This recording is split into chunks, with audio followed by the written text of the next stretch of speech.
꼬마를 부르는 무서운 목소리. 이 집에는 무슨 일이 일어난 걸까요?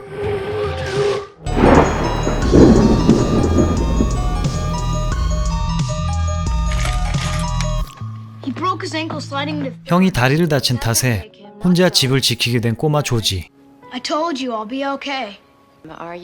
할머니를 보살펴야 하는 게 문제였는데요. 큰 소리 떵떵 치며 엄마를 병문안 보냈지만 다 허세였죠. 안타깝게도 편찮으신 할머니는 말 그대로 오늘 내일 하셨습니다. 유일하게 찾으시는 게 따뜻한 차였죠. 어딘가 기분 나쁜 먹구름이 몰려오는군요. 이내 마음을 다잡고 구몬 문제집을 풀려던 그때 할머니가 차를 원하십니다. 하필 혼자 있을 때 깨어나시다니. 너무도 무섭습니다.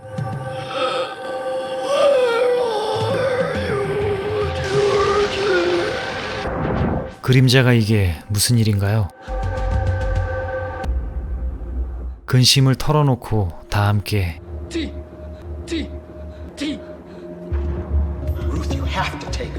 할머니 모시기를 극도로 부담스러워했던 가족들. 이제 차를 드려야겠습니다.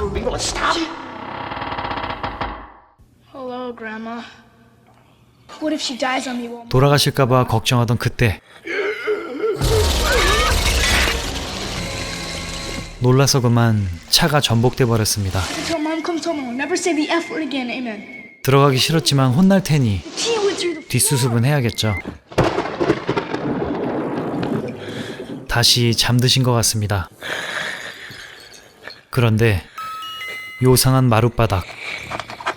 이럴 땐 남자들의 필수품 맥가이버 칼이 제격이죠.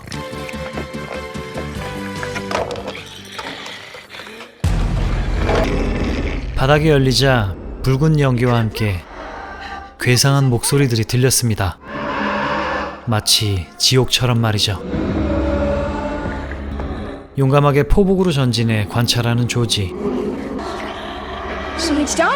그 안에 있던 건 몇 권의 책이었습니다. 어른들이 수군대던 요상한 책 같았는데요. 조지가 나가자 방바닥을 닫아버리는 할머니.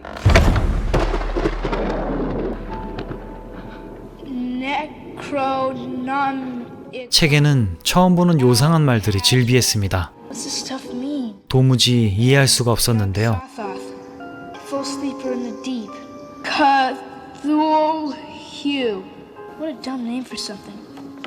다른 한 권은 할머니의 일기장. 할머니의 프라이버시 따윈 안중에 없는 손자 녀석은 그녀가 마녀였다는 이야기를 읽게 됩니다. 그런데 그때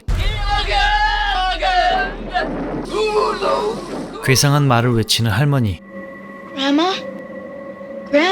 아까 써있던 내용이었는데요. 돌아가신 건지 걱정이 됩니다. 무섭지만 맥을 짚어보는 손자. 맥박이 없습니다. 이걸 어쩌나 싶어 거울로 숨을 확인하는데요.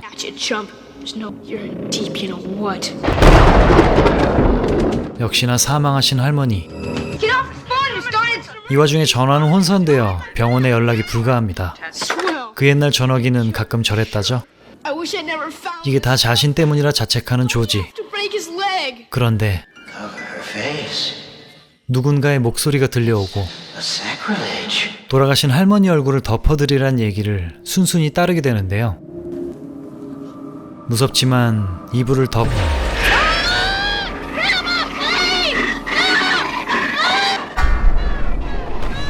빨간 눈의 할머니가 깨어나 손자를 사로잡고 말았습니다.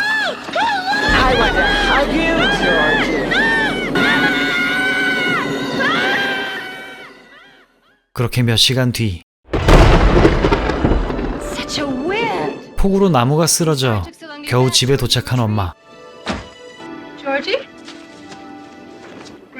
얌전히 앉은 조지가 상황 보고를 하는데요.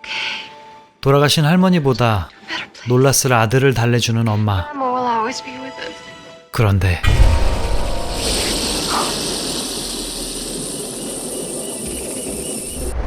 1986년 드라마 환상특급 시즌1 할머니 편이었습니다. 무서운 할머니를 보살피게 된 손자가 겪은 공포스러운 상황을 다룬 이야기였는데요. 많은 분들이 기억에 남는 에피소드로 기억해 주셨습니다. 언급되지 않으면 섭섭한 그분이 나오시는데 바로 또 스티븐 킹 선생의 그랜마라는 단편소설이 원작입니다. 84년 위어드북이란 매거진에 실렸는데요. 이렇게 기괴한 사파까지 첨부되어 있습니다. 어딘가 이토준지의 느낌이 물씬 풍기는군요. 원작과의 차이점을 보면 형제의 이름이나 대부분의 내용이 같지만 할머니가 교회를 다녔던 내용, 이모와 통화 연결이 된 후에 할머니를 무력화시키는 주문을 전달받는 내용 등이 묘사되어 있습니다. 결말은 약간 다른데 붉은 빛의 눈동자와 함께 찜찜하게 끝나는 드라마판과는 달리 악마에 쓰인 조지가 형을 괴롭힐 궁리를 하며 사악하게 웃는다는 묘사로 마무리됩니다. 역시 악마가 빙의해도 형제놈들이란 어쩔 수 없죠. 개인적으로는 이 작품이 의미가 깊은 것이 자주 언급되는 작가 스티븐 킹과 두세 대 정도 먼저 활약한 H.P. 러브크래프트 작가의 만남이라는 겁니다. 극중의 조지가 방바닥 속에서 찾은 책이 바로 네크로노미콘이라는 마도서였던 것이죠. 이전에 다뤘던 영화 네크로노미콘에서 자세히 묘사되고 이블데드 등 많은 영화에 등장하는 죽음의 책, 그와 더불어 러브크래프트 세계관의 사악한 존재들을 언급하고 있습니다. 모두 주인공 조지가 어렵게 읽었던 그 부분인데요. 요그 소토스, 크툴루 등입니다. 설정에 따르면 요그 소토스가 해당 세계관 최고위층 존재, 그 자손이 바로 크툴루인데요. 크툴루 신화라는 것에 대해 얘기하면 한도 끝도 없고 간단하게 설명하면 사악하고 거대한 대왕 문어 정도가 되겠습니다. 우리에게 친근한 건 약간 변형되긴 했지만 워크래프트 시리즈의 크툰을 생각하시면 되겠네요. 다시 드라마로 돌아가서 결말은 어떻게 된 것일까? 원작 소설과 엮어서 유추해보면 할머니는 완전히 사망했고 손자를 악에 물들이기 위해 모든 것을 세팅했다고 볼 수 있겠습니다. 형이 다리를 다친 것에서부터 엄마가 돌아올 때 차를 가로막은 부러진 나무, 그리고 원작에만 등장하지만 본인을 저지할 주문을 알려주던 이모를 해치기도 하죠. 그렇게 본인과 손자 단 둘만 남게 되는 상황을 세팅한 할머니, 이런 단계를 거쳐 악마적인 존재 크툴루를 모시고 그 사악한 힘을 전승하기 위한 계획을 실행했던 것이고 조지는 그 미끼를 확 물어본 것이죠. 아무튼 오늘의 주인공 조지 역의 베럿 올리버는 84년의 판타지 대작 영화 네버엔딩 스토리의 주연이기도 했습니다. 여기서 살짝 딴 얘기인데 이 네버엔딩 스토리의 OST 중 한 곡인 아이보리 타워를 들어보실까요? 꽤나 익숙하실 텐데요. 바로 그 유명한 호환 마마 캠페인의 부금이었습니다. 채널 초기에 제가 리메이크하기도 했었죠. 어떤 사연이 있어서 부금이 된 건지는 모르지만 아무튼 반가웠습니다. 극 중에서는 아주 무서운 존재로 묘사되는 할머니, 하지만 우리들의 할머니는 한없이 인자하고 우릴 대가 없이 사랑해주시는 분들이죠. 말 나온 김에 안부전화 한 통씩 어떨까요? 오늘도 봐주셔서 감사합니다. 다음 영화는 공포영화입니다. 안녕!